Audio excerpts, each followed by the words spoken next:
다들 음, 다들 Donc, 딩님들이야 tout 아주 d'abord,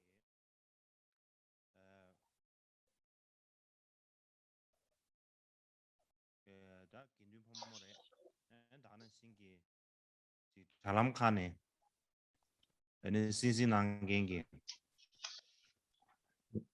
주로 남슬랭게래 je souhaite en particulier saluer euh, les communautés monastiques, nonneries monastères, et ainsi que vous tous.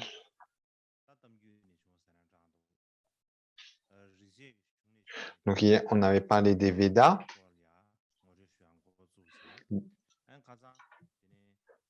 Notamment, donc on a commencé à aborder les principales différentes divinités dans la littérature védique. En particulier, d'abord, on avait parlé des divinités qui se trouvent dans la catégorie du ciel, puis ensuite des divinités qui se trouvent entre ciel et terre, et nous en arrivons à aborder les divinités sur terre. Vous vous rappelez, on avait évoqué 3 catégories de divinités dans la littérature védique, la troisième étant les divinités sur terre. Donc, tout d'abord, quand on avait parlé des divinités, oh, pardon, oui. Donc, tout d'abord, concernant les divinités sur terre, d'une façon générale,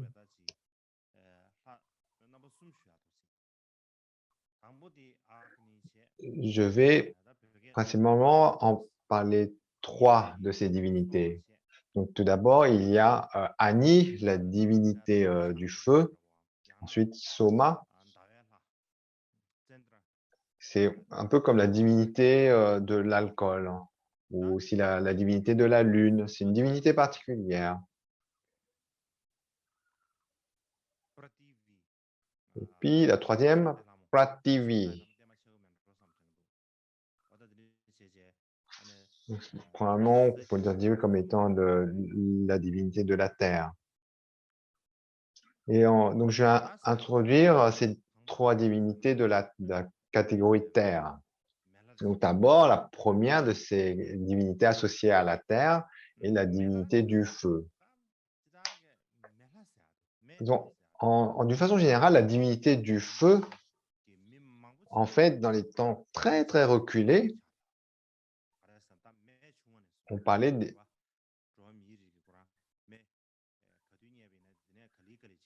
en fait, c'est une divinité qui était vénérée déjà depuis des temps très, très reculés. Simplement parce que le feu, en fait, était un élément particulièrement important pour la vie sur Terre. Et donc, les humains, en fait, voyaient un aspect divin dans le feu et ont donc ainsi associé un dieu à l'élément feu. Et en particulier, en Inde, et comme cela est mis en valeur par la suite dans la littérature védique, Ani, le dieu du feu, est identifié comme une divinité extrêmement importante, ancienne et importante. Donc, c'est une divinité qui est particulière notamment parce qu'elle elle a 3 manifestations différentes. Donc, par la suite, Ani, on lui attribue 3 aspects. La première, c'est étant le dieu du soleil dans le ciel. Ensuite, il est également associé à Indra, qui est le dieu dans la catégorie entre ciel et terre, et puis Ani sur la terre. Ainsi, le dieu du soleil dans le ciel, le dieu entre ciel et terre qui est Indra et Ani qui est sur terre, en fait, sont associés perçus comme 3 aspects d'une même divinité. Et c'est notamment donc c'est comme si Ani, le dieu du feu, avait contrôle le ciel entre le ciel et la terre, donc qui est omniprésent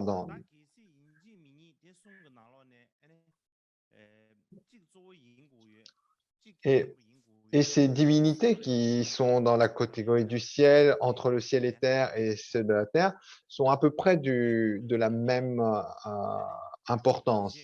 Mais néanmoins, si on cherchait vraiment à trouver une divinité qui avait un pouvoir particulièrement plus fort, on pourrait dire que ce serait Ani, le dieu du feu.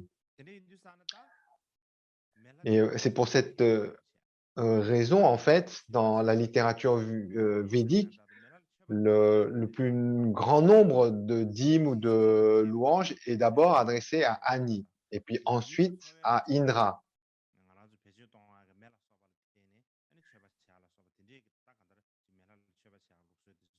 Et notamment, l'importance de Ani vient du fait que le feu est toujours utilisé dans les rituels de feu, les pujas de feu, et également un élément utilisé dans la vie de tous les jours. Et les gens à l'époque croyaient que si on faisait des offrandes en les mettant dans le feu, en fait, c'est ce qui permettait aux dieux de pouvoir jouir de ces offrandes. C'est ce qui était pensé à l'époque. Et par conséquent, en fait, le feu était perçu comme le moyen de transmettre les offrandes aux divinités.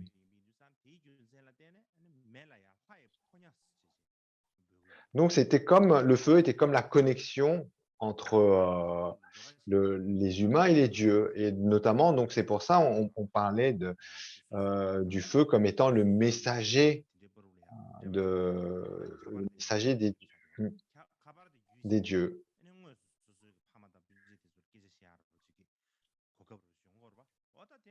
Donc, de nos jours, on a les smartphones ou les téléphones pour communiquer à distance avec d'autres humains.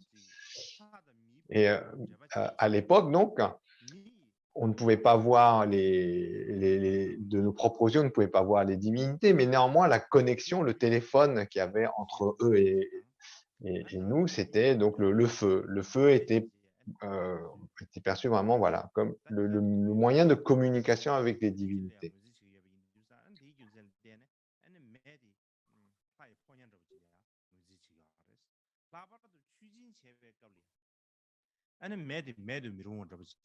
Et en particulier, lorsque l'on faisait des offrandes par des pujas de feu, donc c'était une façon de pouvoir communiquer avec les dieux pour que eux nous répondent à nos aspirations.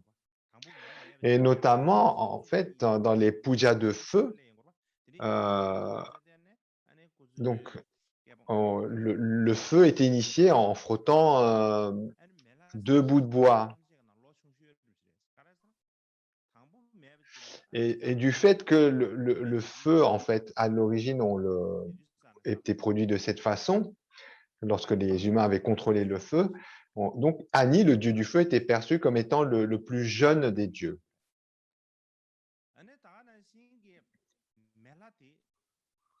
Et aussi, était, donc, comme on avait dit déjà, était une divinité perçue comme extrêmement puissante, extrêmement majestueuse, et une raison pour cela est que en sanskrit, le mot Dieu est Deva.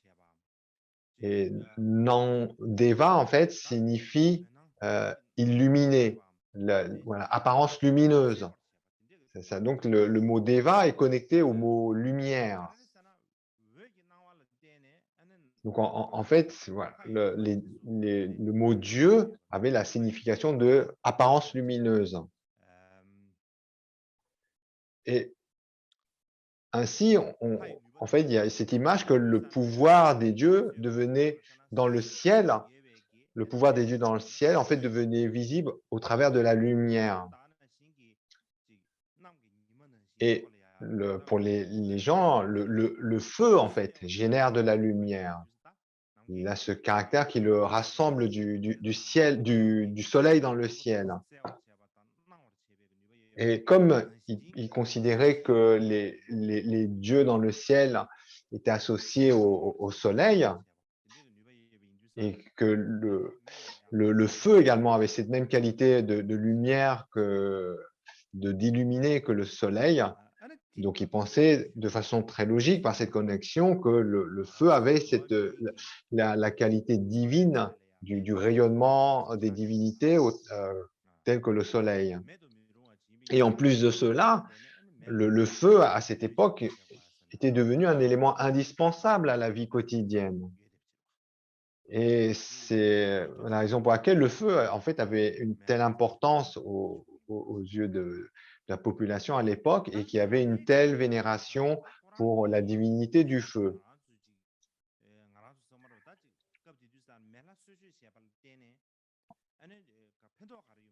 Et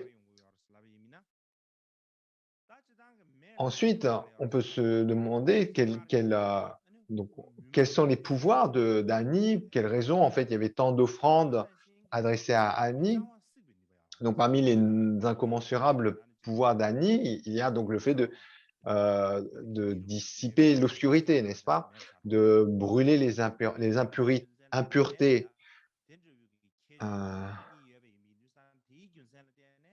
Et donc, on lui attribue aussi le pouvoir de vaincre les démons.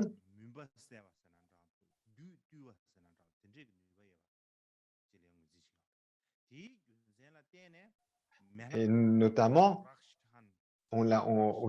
Agni avait également le nom de Rakshahan. Rakshahan qui signifie tueur de démons.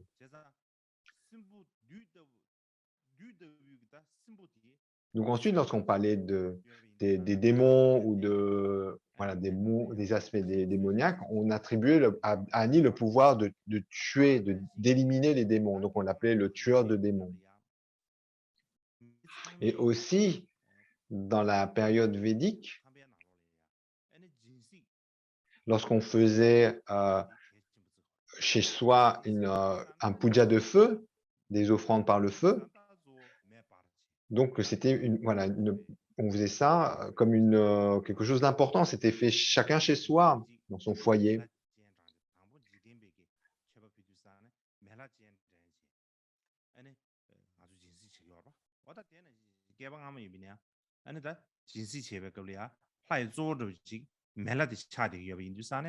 Et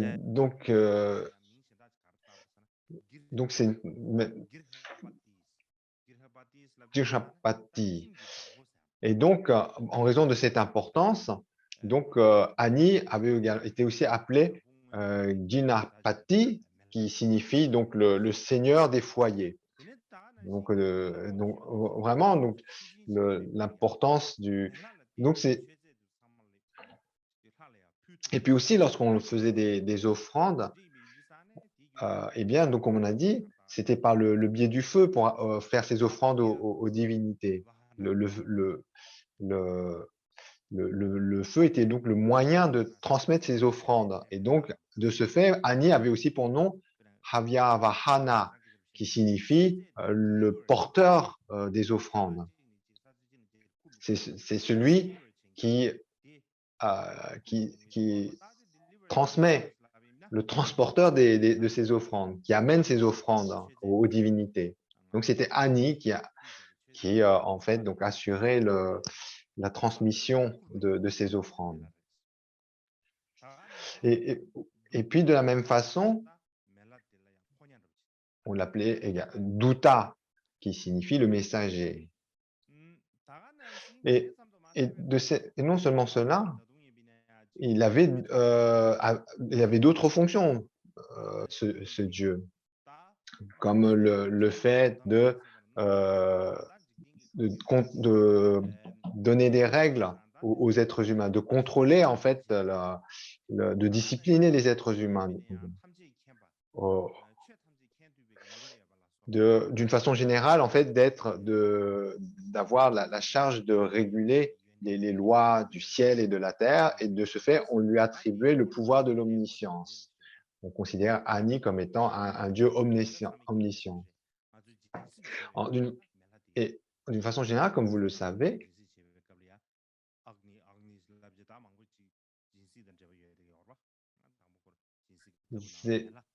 nous, lorsqu'on on fait les pujas de nos jours, dans les rituels, lorsqu'on fait des pujas de feu, on retrouve toujours ce mot Agni, Agni. Donc il y a un aspect, voilà, un aspect euh, donc de divinité mondaine qui, dans les rituels d'offrande du feu, en fait, sont invoqués au début, donc pour pouvoir assurer l'office des offrandes. Ensuite, le deuxième des divinités sur la terre est Soma. On pourrait presque dire que c'est le dieu de l'alcool. Donc, donc, pourquoi on peut dire ça? En fait, ce qui est, les brahmines, en fait, aimaient bien donc ce qu'ils appelaient le soma, un alcool. En fait, ils aimaient bien, en fait, s'enivrer de formes d'alcool. Et de ce fait, ils se disaient, en fait, dans cette enivrance, je sais pas ce qu'on et il devait y avoir une divinité. Donc ils pensaient que les dieux également avaient recours à ce genre de boisson qui enivrait. Et donc ils appelaient donc ce, euh, cette boisson soma. Et donc il y avait une connexion. Donc ils disent de la même façon que nous, humains, apprécions l'ivresse de l'alcool. Donc les dieux au-dessus également devaient avoir une sorte de nectar qui faisait qu'ils appréciaient en fait qu'il y avait une ivresse divine. Et donc comment en fait on obtient cet alcool? Donc il faut en fait la préparer. Ce nectar alcoolisé doit être préparé. Et généralement dans la préparation vient le feu, n'est-ce pas? Il y a besoin de chauffer quelque chose dans la distillation de l'alcool. Et de là, donc, vient, euh, vient agir Ani, le dieu du feu, et Indra. Euh, donc, on associe Ani et Indra étant, comme on vient de le voir, très connectés.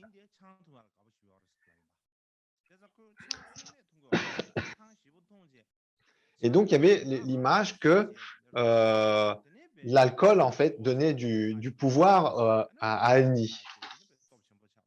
Et également qu'il donnait de la force au dieu Indra, jusqu'à qu'il pouvait ainsi détruire les mauvaises actions, entrer dans ses activités avec plus de force, plus de pouvoir. Il y avait cette image que l'alcool soma était une boisson pour les dieux et les ancêtres qui leur donnait du pouvoir.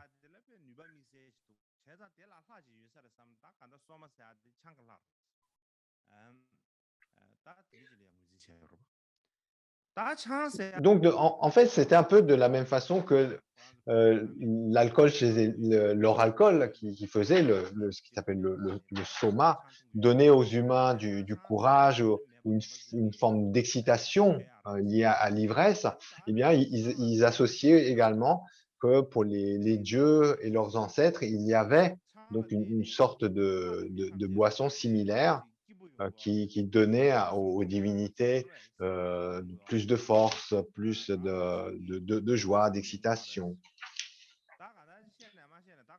Et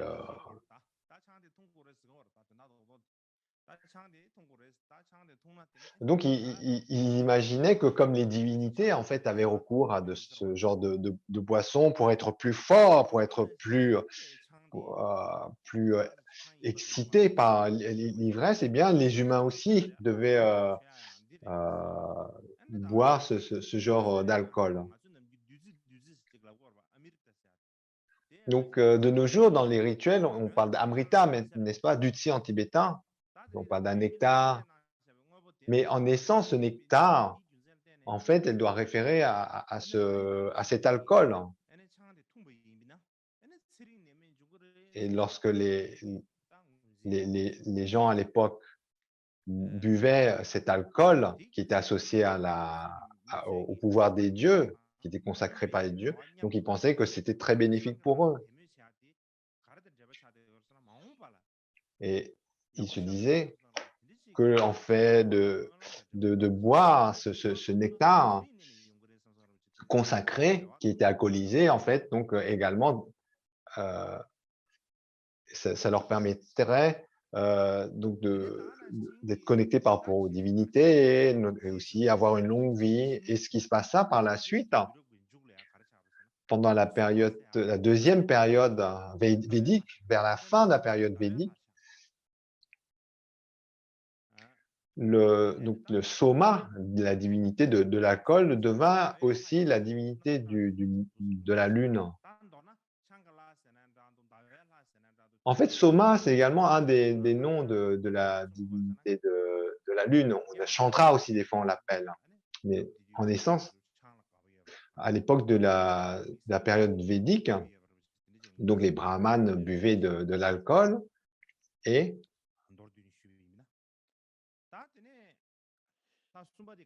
et puis donc également, les brahmanes ont donc associé à l'alcool des vertus particulières.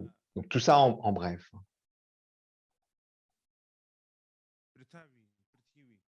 Prithvi, ensuite Prithvi, Prithvi, je pense que Prithvi. Donc je pense que c'est la même divinité tibétaine, Lamotenma. Donc elle est comme une émanation de donc certaines disent qu'elle est une émanation du soleil. Ici, elle est perçue comme une émanation de la terre.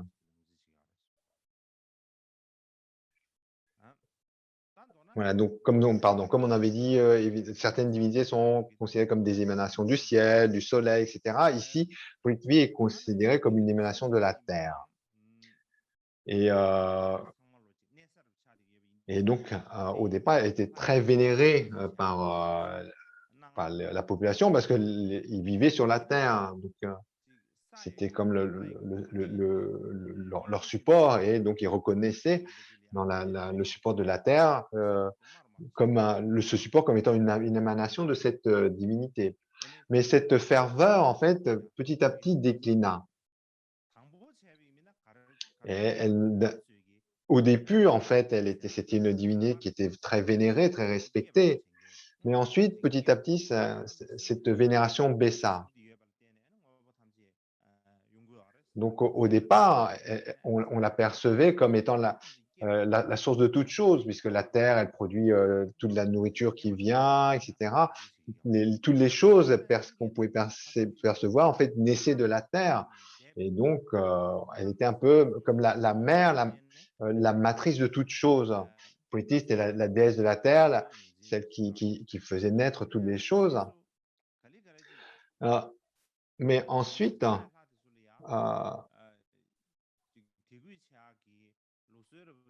donc pendant longtemps, elle était vénérée comme divinité de la terre, comme étant la source, la matrice de toute chose. Mais ensuite, cette ferveur déclina parce que, en fait, elle est piétinée d'une certaine façon, la terre. Elle est sous nos pieds, n'est-ce pas? Lorsqu'on marche, on marche sur la terre.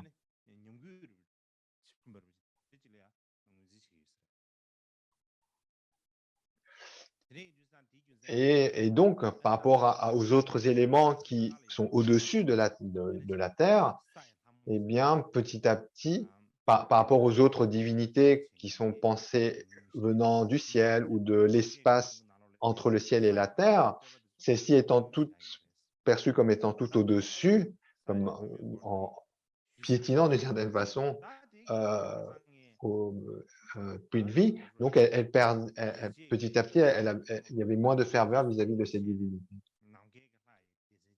Donc, par exemple, le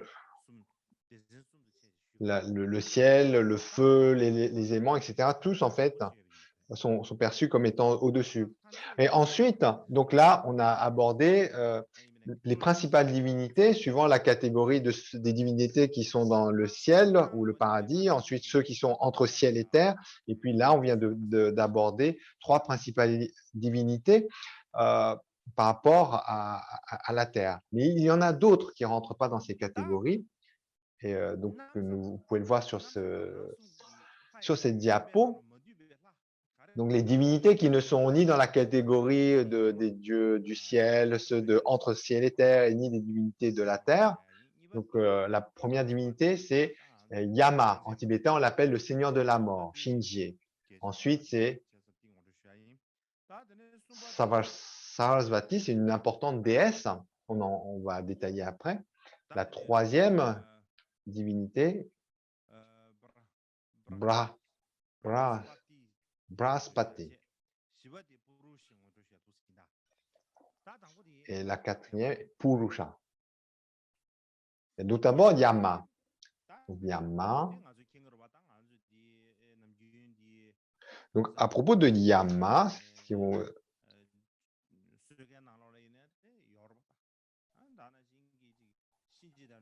donc on l'a souvent dans les pratiques de Makala, dans les textes de rituels de Makala, souvent le nom de Yama arrive. Et Yama, on l'a associé dans ces rituels comme le seigneur de la mort. Alors comment, en revenant à la littérature védique, comment Yama est décrit? Donc, en tibétain, Yama, donc on l'appelle le seigneur de la mort, Shinji. Il apparaît comme une divinité courroucée, très violente, n'est-ce pas?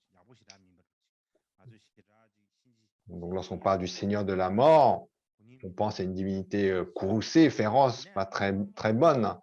On n'a pas trop envie d'entendre parler, même le nom en fait, de Yama est effrayant. Néanmoins, en fait, Yama, à l'origine, dans les premiers textes védiques, n'était pas une divinité courroucée, ou du moins une divinité terrifiante. Pas du tout. En fait, c'est plus tard que les gens ont rendu Yama sombre et effrayante. Ils l'ont dépeint comme une divinité de couleur sombre, terrifiante, mais au départ, ce n'est pas la perception qu'on avait de Yama. Dans les textes védiques, quand ils chantaient des louanges à Yama, dans les Védas, qu'est-ce qu'ils disaient dans ces louanges? Eh bien, en fait, Yama était perçu comme étant le coucher du soleil.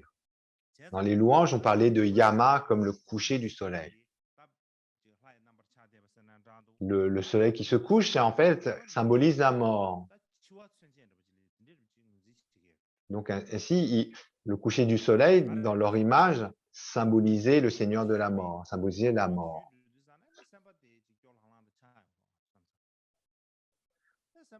Donc lorsque le soleil se couche, il y a une impression de tristesse, de fin de la journée. Et naturellement, par exemple, on pense également à sa propre mort. Lorsque, avec l'habitude, tous les jours, on voit le soleil se coucher, et on vient la pensée de quelque chose qui prend fin. Et on pense notamment qu'un jour, nous-mêmes, on devra partir. Et ainsi, Yama et le Seigneur de la mort étaient associés à l'image du coucher du soleil. Et non seulement cela, mais également aux vues futures.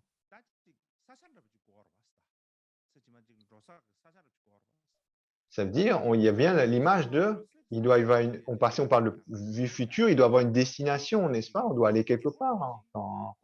Et donc, il doit avoir quelqu'un comme un roi ou un seigneur, qui doit gérer ça, le passage vers un autre monde. Donc, quel est ce roi ou ce seigneur? Et ça doit être Yama. Yama, dont l'image est associée au soleil couchant.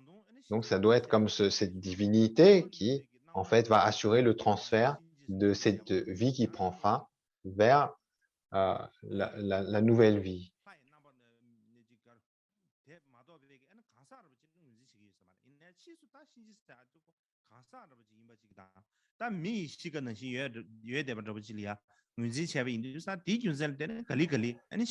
Et au départ, en fait, Yama n'était pas tellement associé à une divinité personnifiée. C'est-à-dire, Yama était le symbole de la mort avec l'image du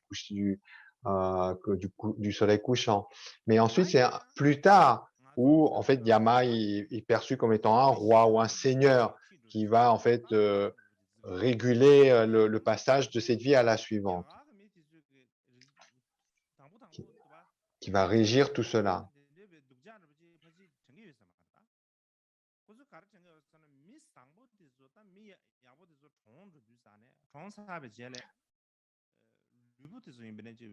Et,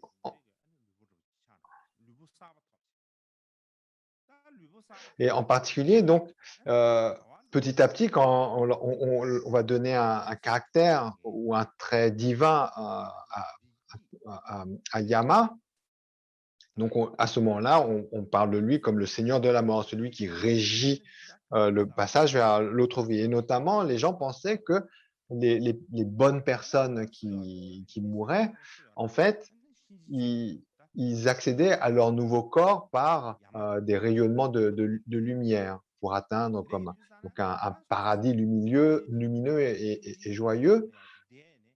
Et ils demeuraient ainsi dans la présence du roi Yama. Ils demeuraient dans la présence du Seigneur de la mort, en jouissant de cette nouvelle vie lumineuse, de ce bonheur sans fin. Il y avait donc cette image d'une prochaine vie plus heureuse, d'une vie paradisiaque sans fin. Et cette image donc de prochaine vie dans un paradis heureux sans fin était associée au roi Yama.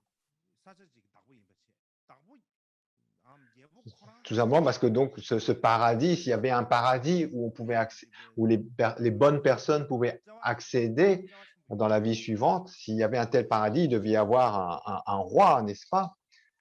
Quelqu'un qui gouvernait ce paradis. Et donc ce roi était Yama.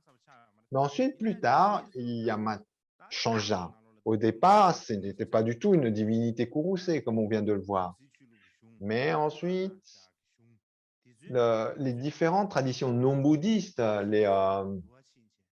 notamment donc dans les écrits sacrés brahmaniques, dans les textes plus tard, dans ce qu'on appelle les Puranas, Yama devient une divinité cruelle qui punit ceux qui ont mal agi au cours de cette vie. Donc dans les Puranas, les textes plus tardifs, sacrés chez les brahmanes, en fait, Yama apparaît comme une divinité cruelle et punisseur.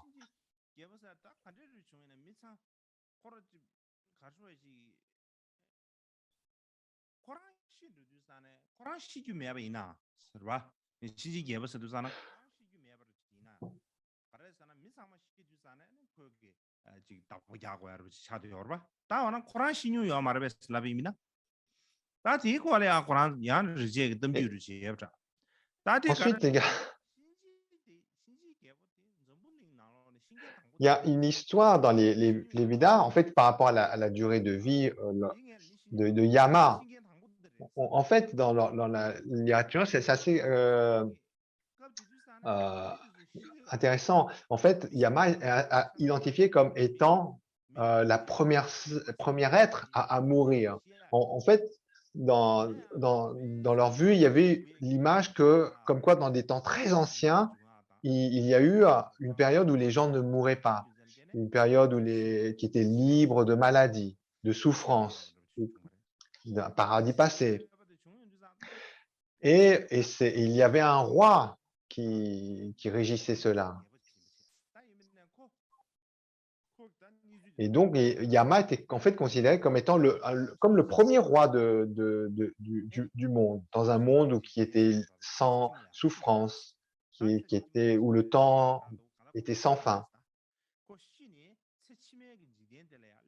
Mais ce roi, donc finalement, en fait, mourra. Et ainsi, dans La première être à mourir dans ce monde était Yama, le dieu de la mort. Et ensuite, premier être à mourir, et lorsqu'il a accédé à sa seconde vie, c'était lui qui était en charge de régir toutes les personnes qui devaient mourir. Et donc, en fait, mourir était associé à l'idée de passer d'une vie à une autre vie. Et donc, ce roi Yama, qui régissait donc ce nouveau monde, ce premier être à mourir et qui régissait le nouveau monde, il avait deux chiens très terrifiants. Chacun de ces deux chiens avait quatre yeux, très longs, grands museaux, qui est vraiment et qui avait une haleine affreuse. L'image de ces chiens très terrifiants que personne n'aimait. Mais à l'époque, donc, Yama, le seigneur de la mort, ne détestait pas Yama. Autant les deux chiens qu'il avait,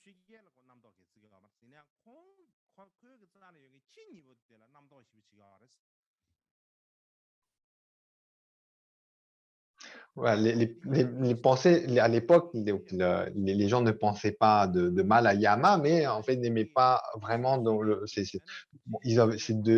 chiens avaient des noms. Je n'ai pas trop envie de rentrer dans ces détails, leur donner leur nom. Ensuite, Yama aussi, il dit avoir une sœur, Yami. Donc son nom c'était Yami, et il avait une sœur jumelle qu'on appela Yami, qui était sa sœur jumelle. Et par la suite, dans le véhicule des mantras secrets, Yama est divisé en deux divinités.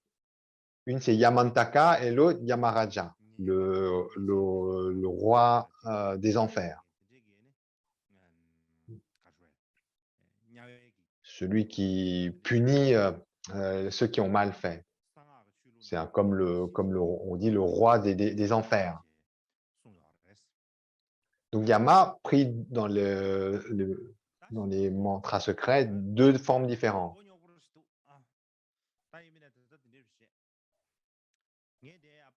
Yamataka et puis comme on vient de le dire. Ensuite, pour revenir à Yama dans la tradition védique, quand au début,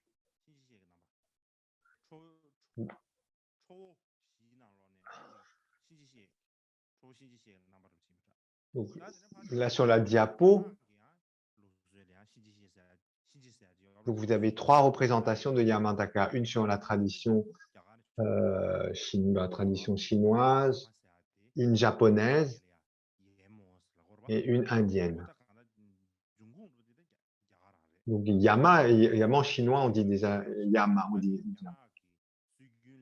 Donc il y a ainsi différentes apparitions de Yama que vous pouvez voir sur cette diapo. Et dans ces trois, en fait, les trois représentent Yama comme représentant le seigneur de la mort. Et dans la période précoce du Védique, il n'y avait pas beaucoup de divinités. Et en plus, la plupart de ces divinités étaient masculines. Il y avait très peu de divinités féminines qui étaient vénérées. Donc, les plus importantes divinités féminines étaient notamment Ushas, dont on a parlé hier, et l'autre était Sarasvati, qu'on va aborder maintenant. Voilà. Donc, la plupart d'entre vous ont dû déjà entendre parler de Sarasvati. Donc, ensuite, il y a eu beaucoup de divinités féminines connues, Kali, etc. Durga, Kali, Lakshmi. Donc, ensuite, il y en a eu de nombreuses divinités féminines apparues dans la littérature védique, mais elles apparues plus tard. Mais pas au départ, il n'y en avait pas beaucoup. Les deux principales étant Usha, dont on a parlé hier, et Sarasvati, dont on va parler maintenant.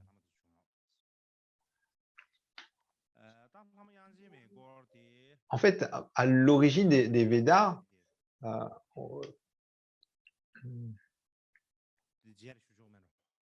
peut-être je vais parler de ça après. Hein. Je vais peut-être parler de ça après, oui, je vais parler de ça après. Donc attendez, donc on va parler après de Sarasvati. Ensuite, la troisième divinité, Brahaspati, c'est le dieu des prières. Alors, donc pour la raison pour laquelle cette divinité est apparue, dans les Védas tout d'abord, dans les Védas, en fait, on pensait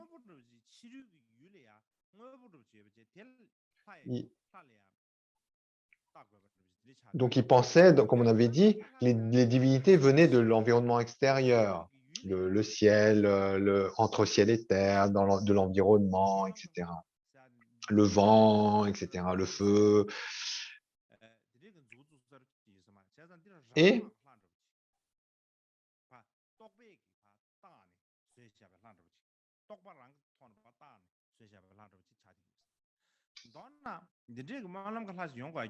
donc au départ, en fait, il y a il n'y avait pas de donc donc ensuite dans ce contexte-là, d'où vient un dieu des prières par rapport donc aux autres divinités? Eh bien, elle vient du fait qu'il y avait cette perception que par la force de nos souhaits, de nos prières, on pouvait changer les choses, interagir et changer l'environnement et notamment les divinités qui étaient associées à ces environnements. Et on pensait donc qu'il y avait le pouvoir de changer les choses par les prières, et de là vient donc un dieu associé aux prières. Donc de la même façon que les gens à l'époque pensaient qu'il y avait une divinité dans l'alcool, dans le pouvoir de l'ivresse de l'alcool, une divinité associée au feu, eh bien, ils pensaient aussi qu'il y avait une divinité associée aux prières, puisque ces prières, en fait, pouvaient influencer la pensée des dieux, influencer leurs souhaits. Donc voilà, il y avait cette image qu'on pouvait changer le cours des choses et notamment le bon vouloir des divinités par les prières. Et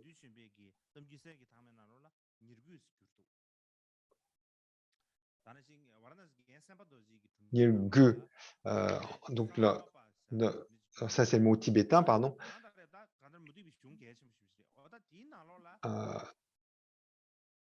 Donc, pour parler Nyinghu, donc c'est le mot tibétain pour parler d'un texte important dans lequel, en fait, Bharaspati est évoqué et notamment où il a ce nom de Bharaspati.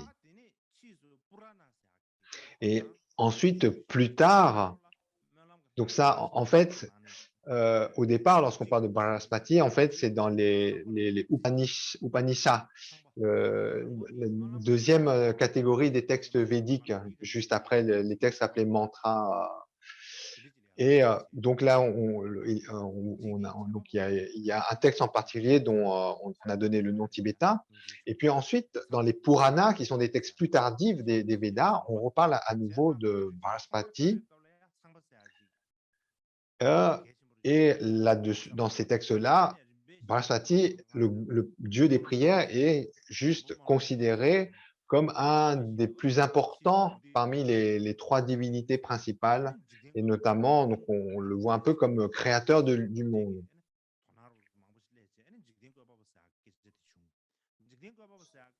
Notamment lorsque dans les textes védiques, ils ont commencé à s'intéresser sur l'origine du monde, qui pouvait être à l'origine de la création du monde.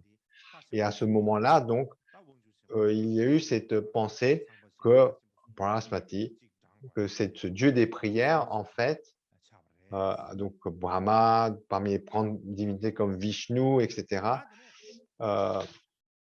était associé à la création du monde. Et ensuite, Purusha,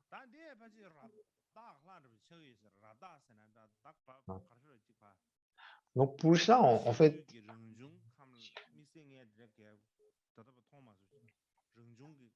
donc il y a un autre mot, c'est ce n'est pas une divinité qui est associée à l'environnement. Donc en généralement, lorsqu'on parle de Purusha, en fait, on parle du soi, de l'individu. Purusha, en fait, ça signifie le soi. Et de ce fait, on considère Purusha comme étant le plus ancien des dieux. Il est dépeint ayant 1000 yeux, 1000 bras, un peu comme Chenrezig.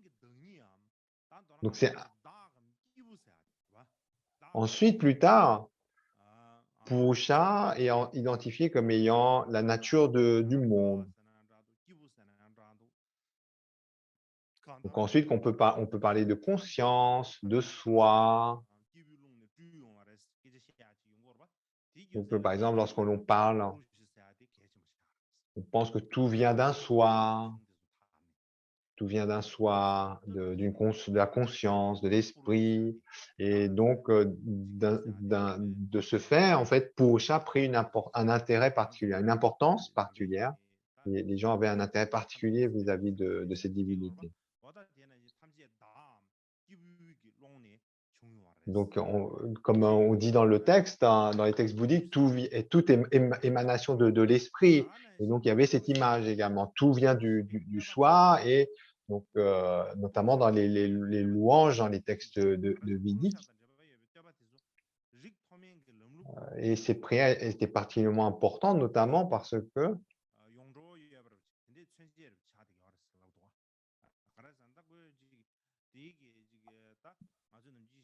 ça, donc, Purusha, en fait, les louanges à Purusha étaient un peu identifiées à l'origine, à ce qui a initié la tradition du système de caste.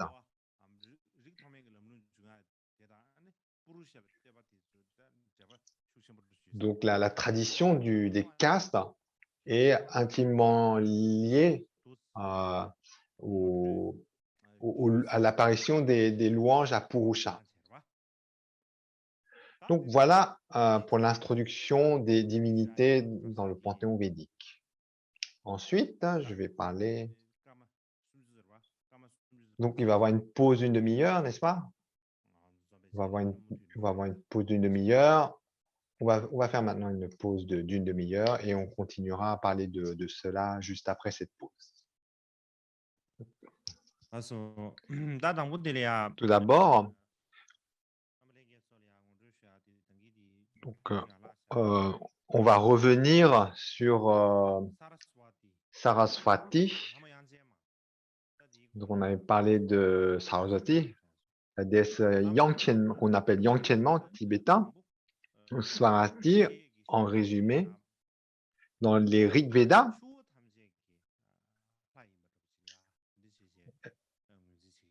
elle est la déesse des rivières sur terre, des fleuves, des rives sur mer.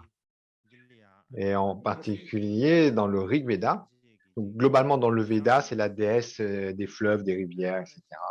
Et dans le Rig Veda, on lui attribue notamment le pouvoir de purifier toutes les impuretés humaines, ainsi que le pouvoir d'apporter la prospérité, de donner du courage, mais également aussi donc de donner beaucoup d'enfants et de petits-enfants.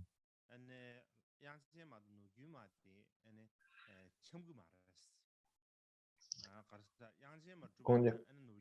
Ça, c'est un peu une divinité, elle a un rôle un peu particulier, comme bon, c'est il y avait une histoire de donc en fait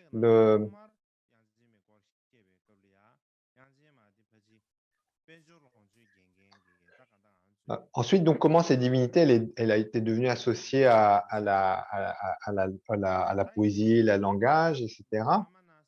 Au départ, en fait, donc, c'est la divinité qui fait accroître la prospérité, le courage, qui donne des enfants.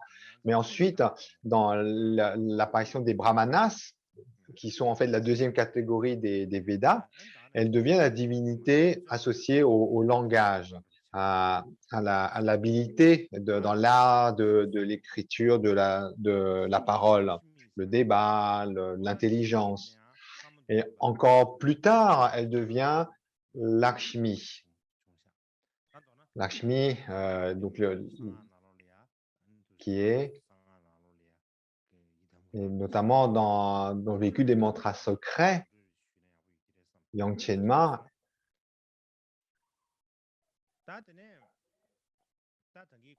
est associé donc à la sagesse, etc. Donc, je vais continuer. Là, on en était resté. Après, donc, être revenu sur Saraswati.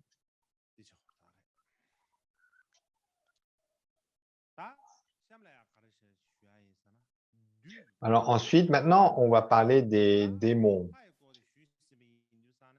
Mara, du en tibétain. Donc après avoir parlé des dieux, je n'ai pas d'autre choix que de vous parler des démons. Et donc Mara en sanskrit donc signifie démon.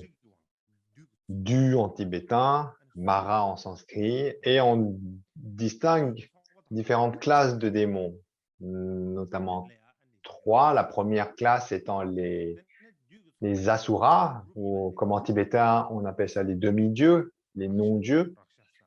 La deuxième catégorie sont les rakshas, raksha, simpo en tibétain. Et puis les troisièmes, pichasas, ou en d'autres termes, les mangeurs de chair. Pichasas. Le premier de ces trois, on va d'abord les développer. Que sont en fait ces divinités ces démons de première catégorie? Donc, pour parler des asuras, les non-dieux, littéralement, en tibétain, lammain signifie non-dieu, ceux qui ne sont pas des dieux. Donc, on traduit souvent par demi-dieu. Et donc, pour vous parler d'abord des asuras, d'une façon générale, pour introduire le sujet, en sanskrit, le mot pour demi-dieu est asura, en sanskrit, comme on vient de le dire. Asura. Et ce mot sanskrit, asura, ah oui, en fait, elle a un lien avec, dans la culture persane, dans la religion zoroastrienne religion. Donc, cette culture persane qui est associée à la région de l'Iran. Donc, c'était une civilisation, la civilisation perse était très avancée et ils avaient une religion triranizine, le zoroastrien. Voilà. Le zoroastrien, quelque chose comme ça. Donc, la religion perse de cette époque. Et donc à cette époque antique, la culture perse, dans la religion zoroastrienne, ils vénéraient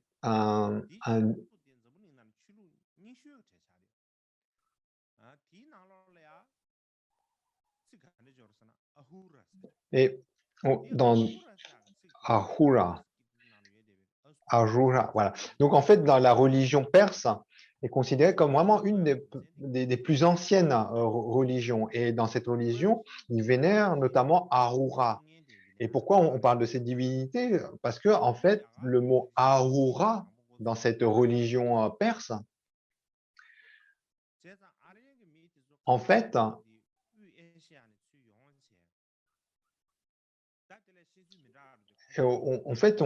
on associait le lien avec le mot Asura.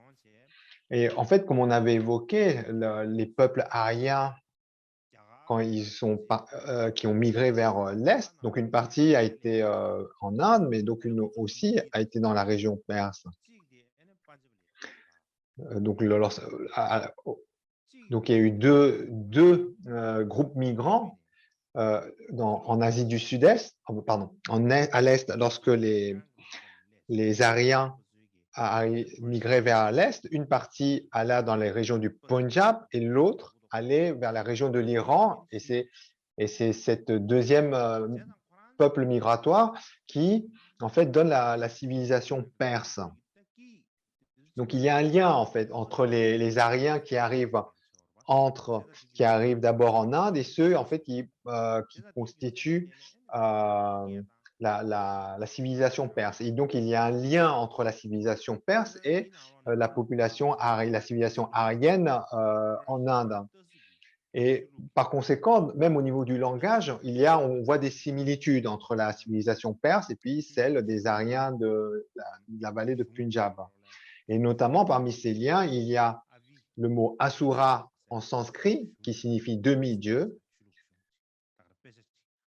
Et dans les textes Avesta, qui est comme la Bible des Perses, l'Avesta, et dans l'Avesta, pour dire la Bible des Perses, on a le mot Ahura, qui désigne en fait la divinité que les Perses vénéraient à cette époque.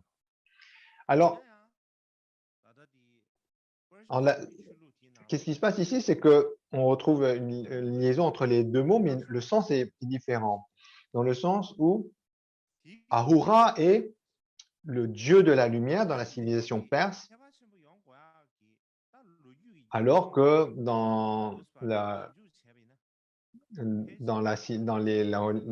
chez les Indiens, c'est associé au côté sombre, les asuras, les côtés démoniaques. Alors, on explique cela notamment par le fait que après que ces deux peuples migratoires se sont séparés, l'une pour former la civilisation perse et l'autre la civilisation indienne, donc lorsque ces deux civilisations ont commencé à se développer indépendamment les unes des autres, donc là on spécule un peu, hein, on peut pas, c'est une idée qu'on avance. On n'a pas assez de matière historique pour pouvoir affirmer cela, mais il semble, sans pouvoir affirmer de façon claire en raison du manque de preuves historiques, il semble qu'il y ait eu des conflits en fait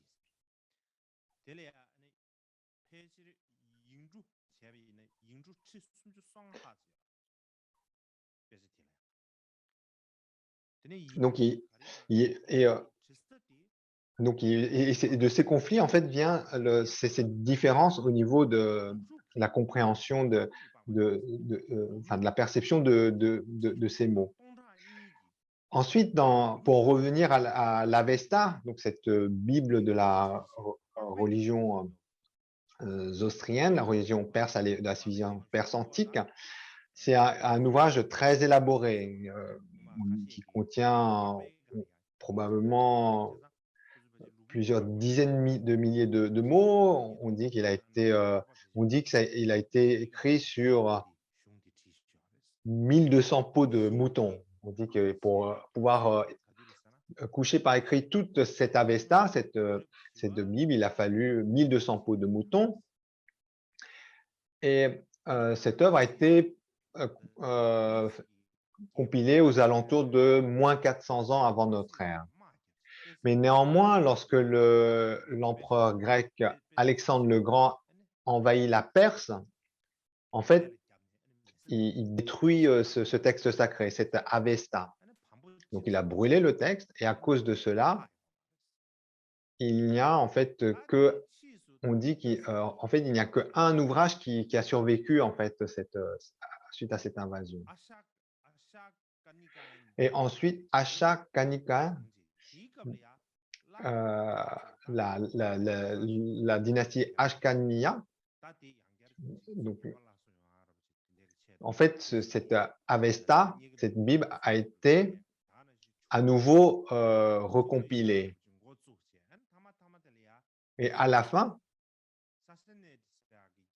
lors de l'Empire sassanide.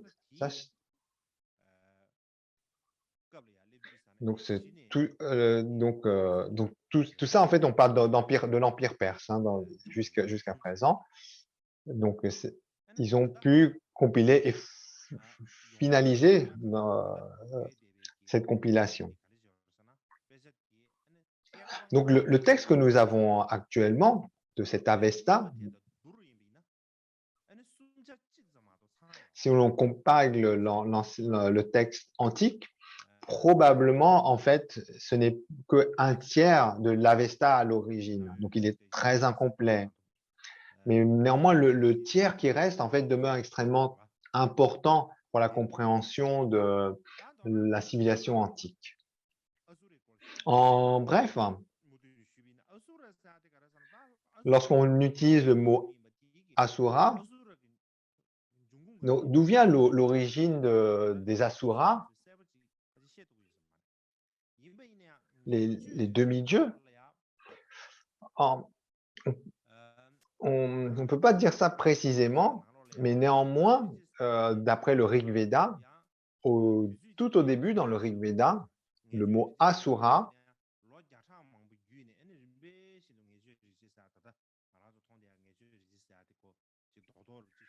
donc également, le Rig Veda également, comme on a évoqué, c'est un ouvrage qui a été développé le long de plusieurs générations. Ce n'est pas un ouvrage qui a été composé en une génération ou en un bref moment. C'est vraiment un ouvrage qui s'est développé au cours des générations.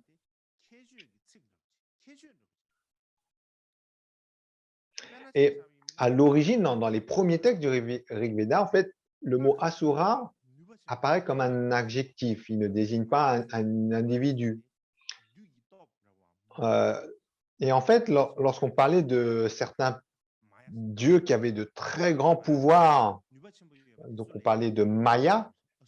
Maya signifie grand pouvoir.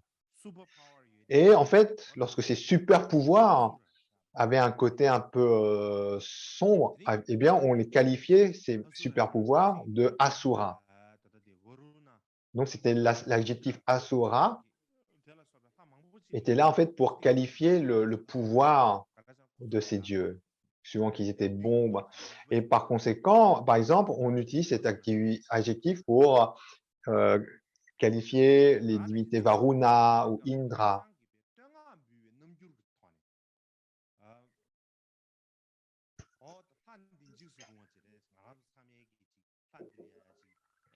Mais ensuite, lorsque ce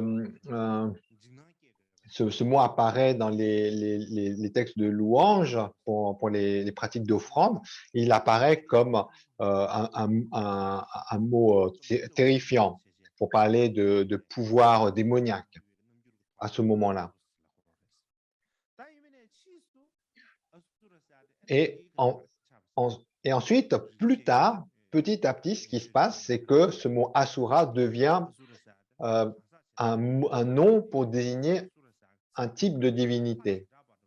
Donc au départ, c'est plutôt un adjectif pour décrire des pouvoirs qui sont effrayants, des mayas, les grands pouvoirs, comme ayant un aspect effrayant, terrifiant, menaçant. Et par la suite,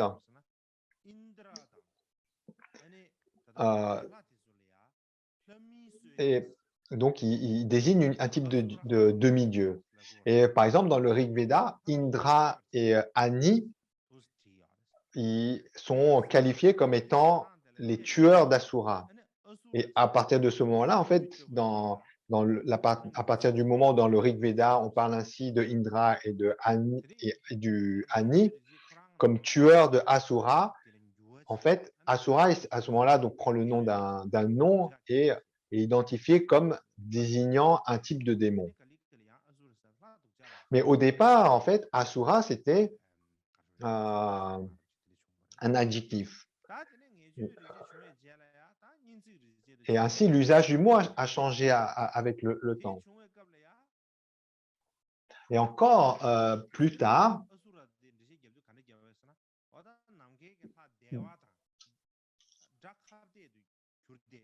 on dit, en fait, plus tard, ils sont identifiés comme étant, en fait, les démons qui font du tort aux dieux du ciel. Et donc, c'est pour ça on parle de demi-dieux ou de non-dieux, parce que c'était les adversaires directs des dieux du ciel. Et donc, ça, c'est dans la littérature védique qui arrive plus tard. Là, on les identifie comme étant vraiment les adversaires, les ennemis directs des dieux du ciel, et il y a notamment des récits de ces batailles, des batailles entre les dieux et les demi-dieux. Et ensuite, pour revenir à la religion persienne antique, le mot Ahura désigne en fait les dieux de la lumière. Donc, c'est Ahura, en fait, c'est un désigne des divinités positives, alors que dans le Veda, comme on vient de le voir, on désigne des démons, des mauvais dieux, en d'autres termes. Donc, on a un mot à peu près de même racine, Ahura en perse antique, qui désigne Dieu de lumière, qui désigne les divinités que les Perses vénéraient. Et à l'opposé, dans les Védas, on parle des Asuras comme étant les dieux démoniaques qui combattent les dieux. Mais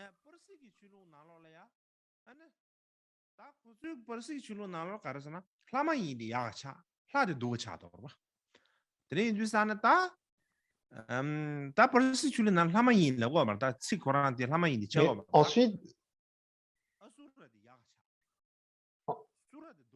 donc, dans la, donc, il y a ces histoires des descriptions de guerre entre les dieux, entre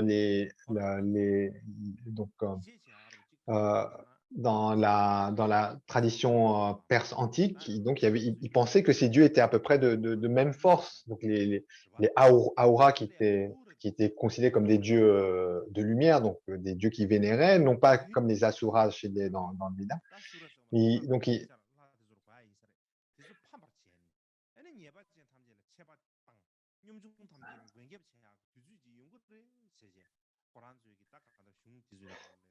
et donc ils pensaient que donc ils avaient des guerres avec dans la tradition perse avec d'autres il y avait les Ahriman, donc d'autres des démons, des démons.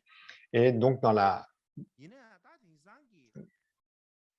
donc en fait on voit une connexion euh, entre donc les Ahuras, dieux positifs dans la tradition perse, et les Asuras décrits comme étant des démons des dieux euh, dans les Védas. Et les recherches en fait actuelles montrent un lien en fait dans l'étymologie, dans la racine entre ces deux mots. Ensuite, toujours donc pour faire de l'imotologie, Asu signifie à l'origine respirer, la respiration. Donc, ça désigne quelque chose qui est vital dans la mesure où si on ne respire plus, on est mort. Mais ensuite, dans les Upanishads, qui correspond à la troisième catégorie des Védas, en fait, Asura est compris dans le sens de A, Sura. A étant le mot qu'on utilise pour exprimer une négation. Et Sura, en fait, est un mot synonyme de Dieu. Donc, dans les Upanishads, donc la littérature, la troisième catégorie de littérature védique, le mot Asura, en fait, a la signification de non-dieu. A étant la négation et Sura signifiant Dieu. Donc, comme en tibétain, les deux, on appelle les demi-dieux, mais littéralement les non-dieux, Lamain. Mais à l'origine, en fait, ce n'était pas le sens du mot Asura, puisque à l'origine, Asu, en fait, avait le sens de la respiration, de quelque chose qui était lié à la vie.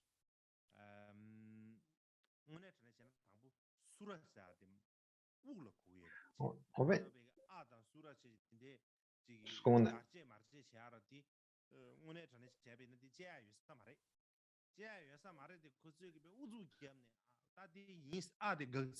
Ensuite, le mot Asura,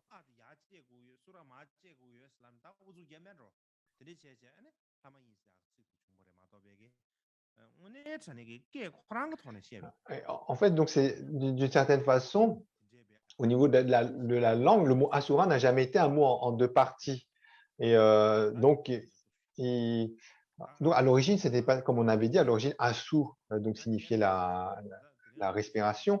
Mais ensuite, donc, par une certaine construction, comment ils sont faits, en fait, donc le mot du chant a changé. Et mais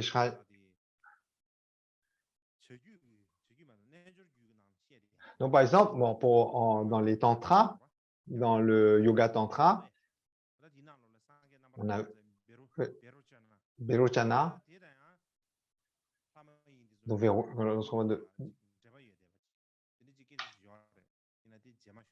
donc il y a là, donc différents noms de divinités qui viennent d'être donnés par rapport au yoga tantra. Et en fait, donc ces noms de ces divinités sont associés ont un lien avec les asuras, lien dont on parlera plus tard.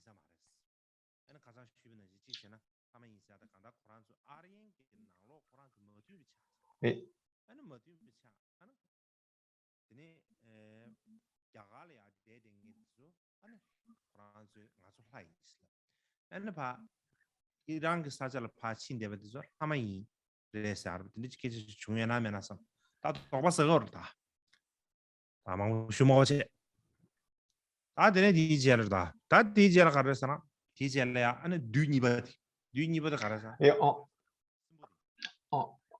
donc ensuite, on passe au deuxième type de démon. Et donc juste auparavant, l'opposition entre le sens de Asura, Aura en perse, et ensuite les Rakshas, donc les Simpo en tibétain,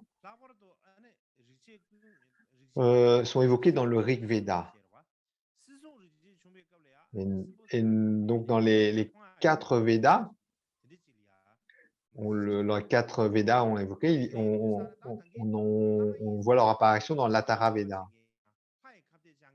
Et, donc, comme on avait vu les Asuras comme étant les ennemis des dieux, donc Asura qu'on traduit par demi-dieu dans ce contexte-là, eh bien, les Rakshas ici, en fait, désignent les démons qui nuisent aux humains.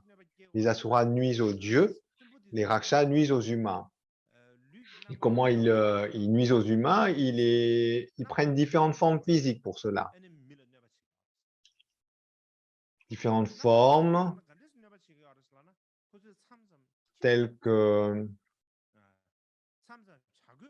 sous la forme de chien, par exemple, sous la forme de vautour, ou des hiboux, ou des êtres qui se mouvent dans la nuit. Ils peuvent prendre la forme d'un homme pour nuire à une femme ou à des enfants.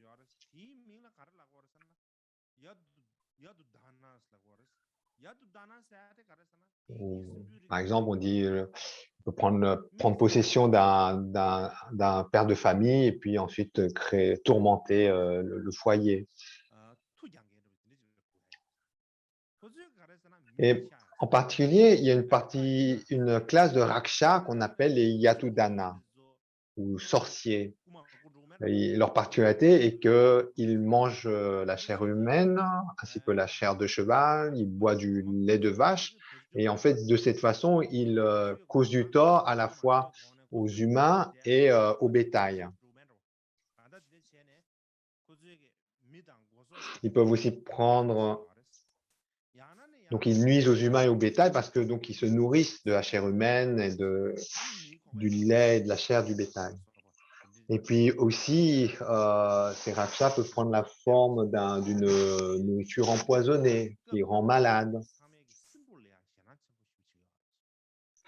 En bref, à cette époque, les gens avaient très peur des rakshas. Et ils utilisaient différents moyens pour se débarrasser des rakshas, notamment en récitant des mantras ou en faisant des offrandes aux dieux du feu, justement qu'on appelle comme on l'a évoqué tout à l'heure, le tueur de démons. Ani, le dieu du feu, également donc considéré comme tueur de démons. Et donc, on a dressé des offrandes, des rituels à Ani pour contrer ces rakshas. Ensuite, la troisième catégorie de démons, c'est les pichachas. Et par exemple, là, vous avez entendu un pichacha, pichachasavani. Donc, on retrouve dans certains mantras, dans pichacha. Et en pichasa, en tibétain, on appelle ça les mangeurs de chair. C'est une forme de fantôme. On les appelle aussi mangeurs de cadavres.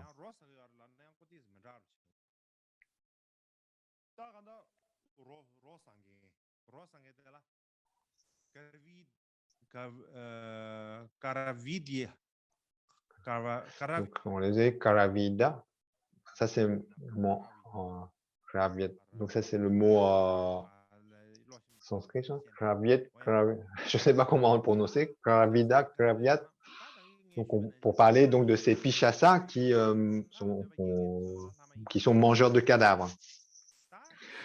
Ensuite, donc, on a dans les démons, les asuras qui sont les démons qui combattent les dieux, les rakshas qui sont les démons qui nuisent aux humains, et les pichasas sont les démons qui nuisent à nos ancêtres.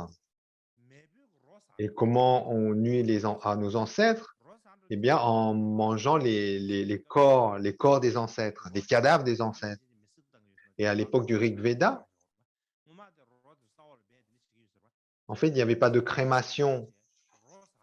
Les corps, en fait, étaient enterrés à cette époque. Et donc, à cette époque,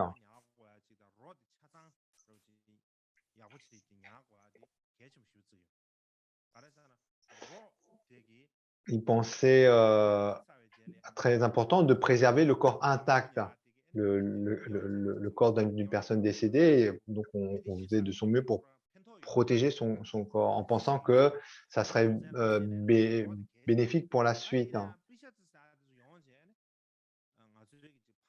Mais ensuite, lorsque les pichasas venaient et mangeaient les cadavres, donc c'est pour ça on dit que donc les pichasas qui mangeaient les cadavres, donc en fait on pensait qu'ils nuisaient comme de cette façon aux ancêtres.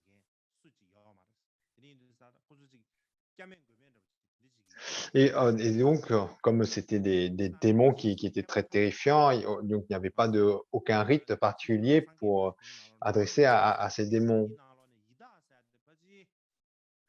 Et aussi, par la suite, en faisant un peu de recherche, on pense que lorsque on parle des esprits affamés, eh bien, ces esprits affamés sont liés, l'apparition de ces esprits affamés sont associés aux pichasa qui sont décrits dans les textes védiques. En résumé, on en a dit beaucoup à ce sujet. On a parlé de plein de différents types de dieux, de démons. Et donc, il y a beaucoup de dieux, beaucoup de démons, tellement de dieux, tellement de démons. On peut se dire, mais quelle est la connexion avec tous ces dieux, ces démons et les humains? Comment est-ce que les humains voyaient tous ces dieux, tous ces démons? En fait, en général, sur cette question, il y avait cette croyance à l'époque que les dieux dans le Veda transcendaient les humains par leur pouvoir magique.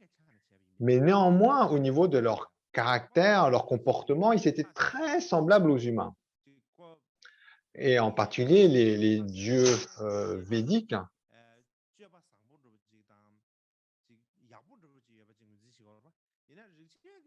Donc, nous, en général, lorsqu'on parle de Dieu, on pense à des êtres qui se comportent bien, n'est-ce pas?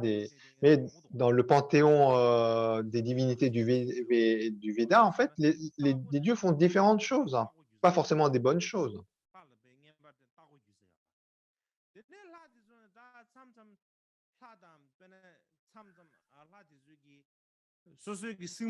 Et donc, c'est pas comme donc Donc, c'est un peu comme il y a un aspect un peu familier par rapport aux humains. Ils font différentes choses suivant leur bon vouloir et leur pouvoir, mais ils ont des traits proches des humains. Donc, leur différence, c'est ils ont plus de pouvoir. Et donc, ils accomplissent leur bon vouloir suivant leur pouvoir. Et pour cette raison, la connexion entre la connexion entre les humains et les dieux du panthéon védique, un peu une connexion d'échange, d'échange euh, presque commercial. En fait, il y a comme un échange de bons procédés. C'est comme une transaction. On essaie en fait de tirer profit en fait de cette connexion. C'est pas que et donc pour cela en fait c'est pour ça qu'en fait qu'il y a beaucoup de rituels de louange. On fait et d'offrandes. En fait, on adresse euh, on adresse ainsi des offrandes et des louanges à ces divinités, mais dans le but d'obtenir une protection ou quelque chose qui nous est bénéfique. Tout simplement parce que on les voit comme ayant un certain caractère, qui font un peu comme ce qu'ils veulent, mais néanmoins, si on s'attire leur bienveillance, eh bien, on peut en tirer profit. Donc ainsi, les divinités du panthéon védique, donc vraiment le trait le point marquant, c'est que vraiment ils ont leur caractère à eux, leur comportement. La différence par rapport aux humains, c'est simplement qu'ils ont plus de pouvoir, mais ils ont un peu leur trait d'humeur, etc. C'est des divinités qui sont pas comme les Bouddhas ou des Bodhisattvas, et donc qui sont pas forcément toujours positives. Et en fait, dans cette vision de voir, en fait, la relation entre les, les dieux et les humains était un peu comme on a dit, des transactions, un procédé un échange de bons procédés, d'une certaine façon. On faisait des offrandes, des louanges, pour en retour s'attirer leur protection, leur aide, l'aide de leur pouvoir surnaturel. Et c'est pour ça, en fait, il n'y a pas, d'une certaine façon, dans ces rituels du Veda, de rituels de remerciement. euh, Parce que vraiment, en fait, tous ces rituels se déroulaient un peu comme euh, une transaction commerciale, hein. C'est comme des affaires, en fait. C'est vraiment vu comme ça. Les rituels étaient considérés comme très importants parce que c'était, d'une certaine façon, une façon de négocier les bienveillances des divinités. Et c'est- donc tous ces rituels, en fait, avaient vraiment un aspect pratique par rapport à la vie de tous les jours. Par exemple, si on compare ça avec les rituels chrétiens, Dieu, il y a un aspect ultime, c'est le sauveur, et, euh, et les humains sont un peu comme les sujets, on doit obéir ce que dit Dieu, etc. Mais en fait, cette relation, elle n'est absolument pas comme ça dans la tradition védique. Chez les Indiens, la relation aux divinités et aux humains n'est pas du tout comme ça. Ce n'est pas du tout des sujets qui doivent obéir aux dieux. Toutes les offrandes, etc., que l'on fait, les rituels de louange, en fait, c'est une façon de se connecter à des divinités afin de recevoir leur aide, leur protection. Et ainsi, tous ces offrandes, ces rituels d'offrandes et de louanges, en fait, elle est un peu comme l'élément vital de la littérature védique, de la dévotion exprimée dans ces textes sacrés védiques. Je- J'ai besoin de boire un peu.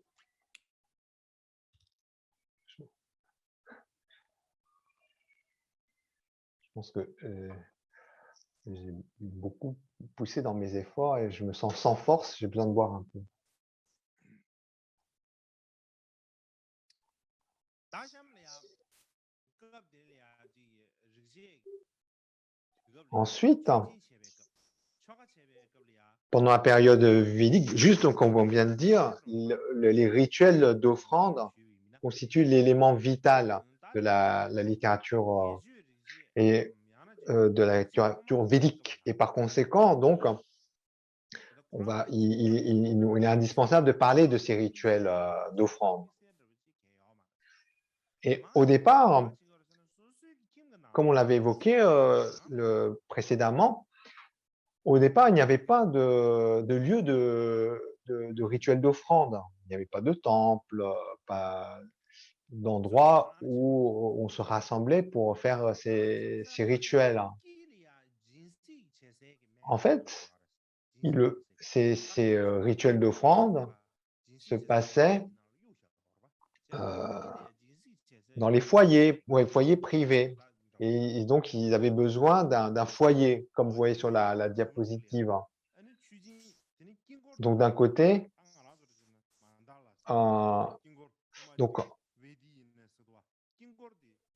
donc, par exemple, de nos jours, il y a dans les rituels tels qu'on connaît dans les traditions indiennes, donc il y a un endroit où il y a le foyer, le feu pour pouvoir faire les offrandes. On se tient à un certain côté, puis ensuite on tient également un endroit où se tiennent les représentations des divinités. Mais à l'époque, il n'y avait pas cela. Il n'y avait pas, comme on avait évoqué, de représentation des divinités. Et par conséquent, il n'y avait pas d'autel pour réaliser ces rituels d'offrande. Pas d'autel où on pouvait composer le mandala des divinités, par exemple. Il n'y avait pas de représentation des divinités à l'époque. Et donc, comment les rituels se passaient, en fait, donc c'était dans les foyers privés. Et donc, il y avait un endroit où pour faire le feu afin de procéder aux offrandes. Et puis, il y avait un endroit où on déposait de l'herbe, pucha, une type d'herbe qui servait de lieu où on pensait accueillir les divinités pour venir dans le lieu et recevoir les offrandes. Mais il n'y avait pas de support matériel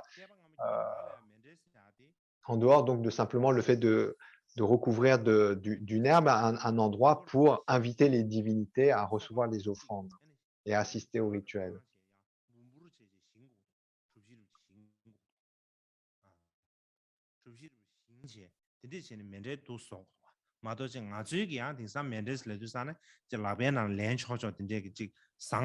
Donc de nos jours, en fait, lorsqu'on fait de ce genre de rituel, donc on constitue avant même le rituel, on constitue le mandala pour représenter les divinités, on invite les divinités à venir dans les lieux, etc.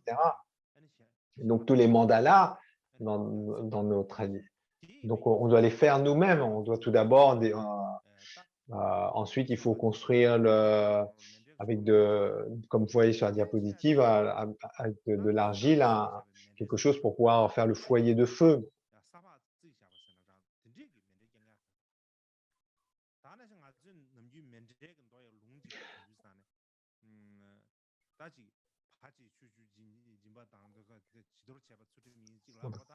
Euh, donc,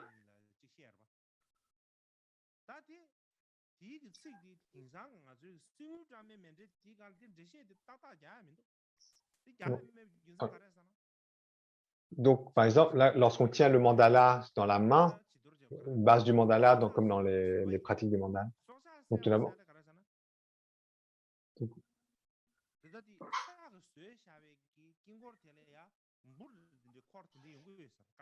le mandala.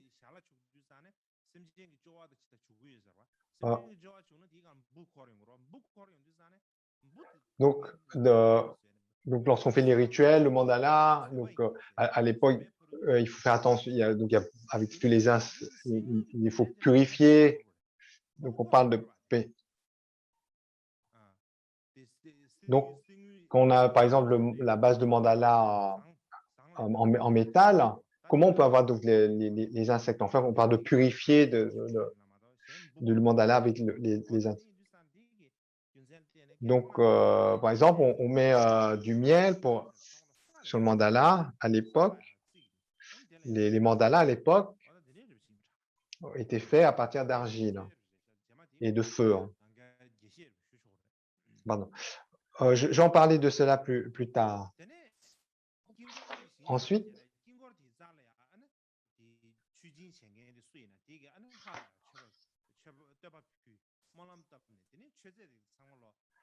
et donc, dans le processus, donc, il y avait comme ça, à côté du foyer, du feu, en fait, les personnes s'assieient à côté pour faire procéder au rituel. Et, pour des louanges, pour qu'ils acceptent de recevoir ces louanges. Alors, donc tout d'abord, au début, donc c'était plus primaire. Au début des Védas, en fait, il n'y avait pas de représentation des divinités, c'était vraiment fait de façon simple. Mais ensuite, par la suite, ils ont commencé à structurer comme le mandala. Ils vont savoir, on parle d'un autel.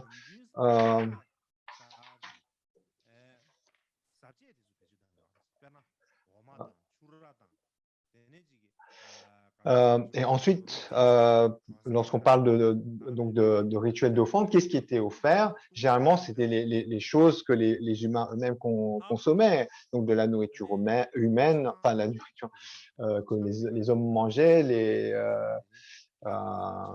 donc aussi bien végétal que le lait ou de la viande, etc. Et aussi de l'alcool, hein, n'est-ce pas? On avait évoqué que les brahmanes aimaient bien boire donc cette boisson alcoolisée qu'on appelle le soma. Et donc, dans ces offrandes, il y avait donc tout ce que consommaient les humains, aussi bien de l'alcool, des céréales, mais également, il y avait des sacrifices d'animaux. Et donc, il y avait différents animaux qui étaient sacrifiés, et notamment, donc il y avait les sacrifices en fait, du bétail qu'ils avaient, les chevaux, les chèvres, etc. Euh, et vraiment, donc, vraiment à l'origine du Veda, dans les temps antiques, on parle aussi de sacrifices humains. Mais donc ces sacrifices humains donc apparus très tôt, mais ensuite n'ont pas perduré. Ensuite, qui réalise ces rituels? Alors, habituellement, pour les rituels ordinaires, c'était donc le chef de famille dans le foyer privé, comme on avait évoqué. Mais ensuite, lorsqu'on devait faire des rituels un peu compliqués, un peu élaborés, eh bien, à ce moment-là, le chef de famille, en fait, allait sponsoriser un prêtre, quelqu'un qui était habilité à réaliser ces rituels plus élaborés.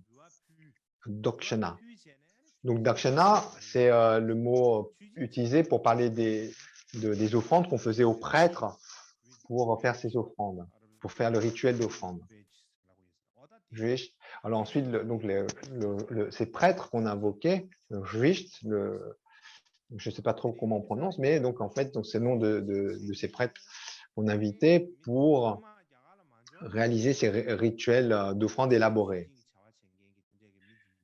Et en fait, on déduit de cela que lorsque la population aryenne, avant même que la population aryenne arrivait en Inde, elle avait l'habitude de réaliser déjà ces rituels d'offrande.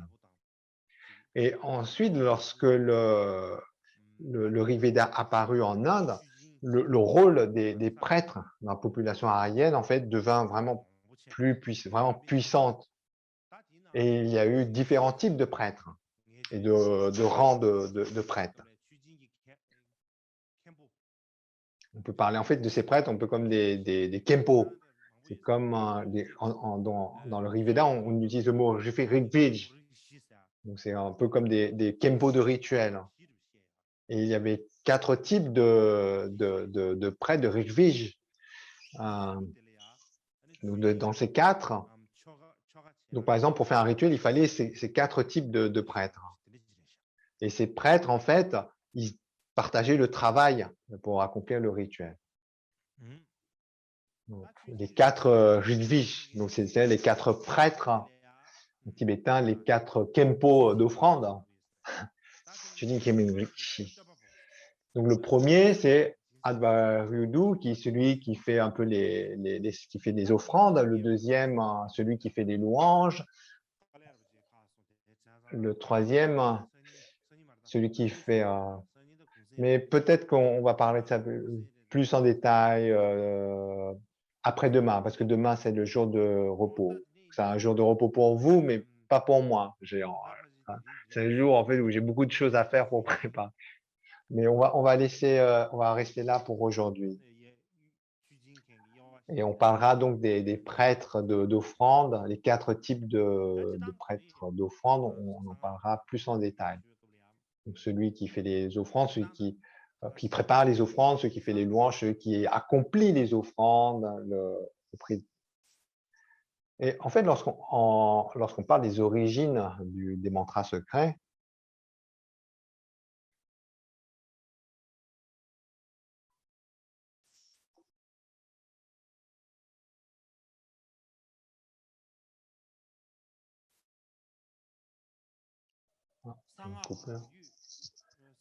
dans l'histoire du véhicule des mantras secrets,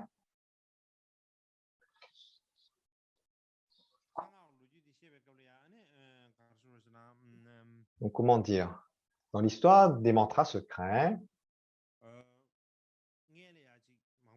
d'abord, tout ce que j'ai raconté jusqu'à présent, donc pourquoi en fait je vous ai parlé de tout cela et donc et que j'ai encore développé. Donc,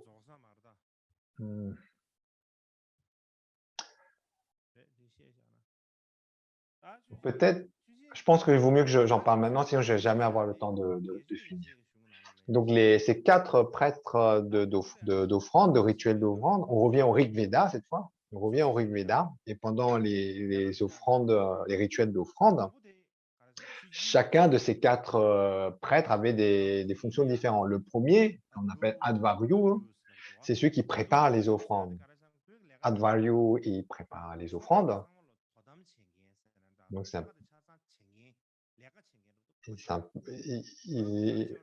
il n'a pas besoin de faire tout le rituel, mais c'est lui qui prépare, qui supervise la préparation des offrandes, toute la préparation du rituel.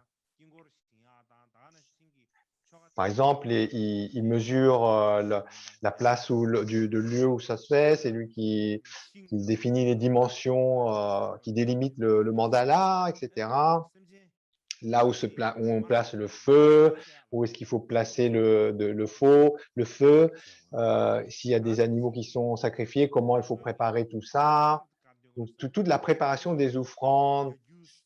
Et puis également, pendant le rituel, il va participer aussi au chant du rituel, mais avec une voix très basse. Ensuite, le deuxième, Udgara, Udgatara ou Udgati. Donc, c'est celui qui accomplit les louanges pendant le rituel. C'est lui sa responsabilité, c'est de chanter les hymnes, les louanges. Il chante le rituel. C'est lui qui joue de la musique et qui chante en même temps les hymnes, les louanges. C'est un peu comme le Humze, le maître de chant. Donc, il avait en charge la mélodie, le chant, l'accompagnement. Et il chantait différents chants d'offrande en fonction des rituels qu'il devait faire. Et ensuite, le troisième, c'est le Hochi. Hochi signifie celui qui accomplit l'offrande de feu. Donc, c'est lui qui invite les divinités. Donc, c'est lui qui récite les mots pour inviter les divinités à venir sur l'autel. Donc, en fait, quels que soient les rituels qu'on fait, en fait, riche, ils sont d'abord le riche, c'est les louanges d'invocation. Et le quatrième type de prêtre, c'est le brahman, dhamti. En fait, lui, son rôle, c'est de superviser l'ensemble. C'est voir si est-ce que tout est accompli convenablement. C'est lui un peu le superviseur global de tout. Et ce brahmin, donc en fait, c'est de lui que vient de sa lignée que vient le clan des brahmanes, en fait. C'est lui qui a le plus haut statut parmi tous les prêtres. Il supervise tout, c'est lui qui est au-dessus donc des 3 autres prêtres. Il a la responsabilité de voir tout le rituel, et donc ayant cette responsabilité, en fait, il doit connaître tous les aspects du rituel. Il doit connaître aussi bien le rituel, les louanges, etc. Et donc, il doit savoir, en fait, dans tous les aspects, comment accomplir correctement le rituel. Et il récite également donc les prières, puisqu'il doit tout connaître, en fait. Et, il récite notamment une de ses responsabilités, c'est aussi de chanter les prières au nom donc du père de famille qui demande ces rituels.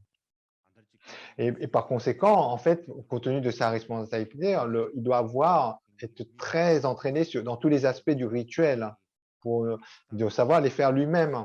Autrement, il ne peut pas superviser. Et globalement, donc, pour faire ces rituels élaborés d'offrande, il fallait 4 types de prêtres. Il fallait absolument, en fait, ces 4 types de prêtres. Et donc, sur ce point, on conclut en fait la première période védique. On avait des 2 périodes védiques, donc on conclut la première. Donc, normalement, donc le cœur de notre sujet, c'est vraiment l'histoire du véhicule des mantras secrets. Mais pour comprendre le véhicule des mantras secrets, on doit comprendre le contexte qu'est en fait donc toute la culture historique à l'époque des Védas. C'est à partir donc de tout du contexte, de sa connaissance du contexte qui fait qu'on va pouvoir comprendre comment le bouddhisme est apparu, comment et pourquoi en fait le Bouddha en fait a enseigné de telle ou telle façon, s'est exprimé de telle ou telle façon. C'est par rapport au contexte où le Bouddha a apparu qu'on peut en fait ensuite comprendre le bouddhisme. Et également comprendre pourquoi, tout d'abord, il y a d'abord le véhicule des auditeurs, ensuite le grand véhicule et puis le véhicule des mantras secrets. Donc pourquoi même dans le bouddhisme, les choses sont apparues dans cette séquence, et puis ensuite finalement donc comprendre l'histoire du véhicule des mantras secrets. Et il y a beaucoup de choses à dire de tout ça. Et donc pour parler de tout ça dans sa globalité,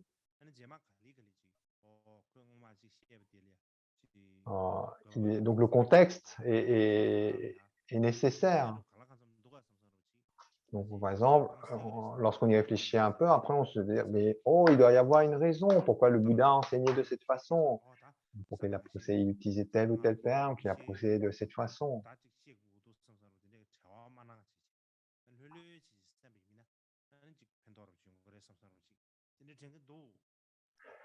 Et donc, donc ne soyez pas inquiets, ne vous dites pas, oh, mais il devait enseigner sur l'origine des mantras secrets, mais là, il parle de complètement autre chose. Mais ensuite, donc ceci dit, il reste difficile de couvrir tout l'ensemble. C'est à la fois difficile pour moi parce que je dois avoir beaucoup de choses à penser pour vous raconter, et puis aussi pour vous, c'est difficile parce que ça fait énormément d'informations à assimiler. Et puis ensuite, au bout d'un moment, on peut un peu se perdre en se disant, mais où est le point, toutes ces informations, qu'est-ce que je dois retenir, pourquoi, etc. Et donc là, en fait, l'effort que je fais, c'est vraiment de rassembler les points principaux. Ne pas trop me perdre dans les détails, mais vraiment ramener les points principaux. Et donc, je vous demande d'écouter avec cette compréhension, de ne pas vous inquiéter et d'écouter avec cette compréhension. Et on termine avec les prières de dédicace.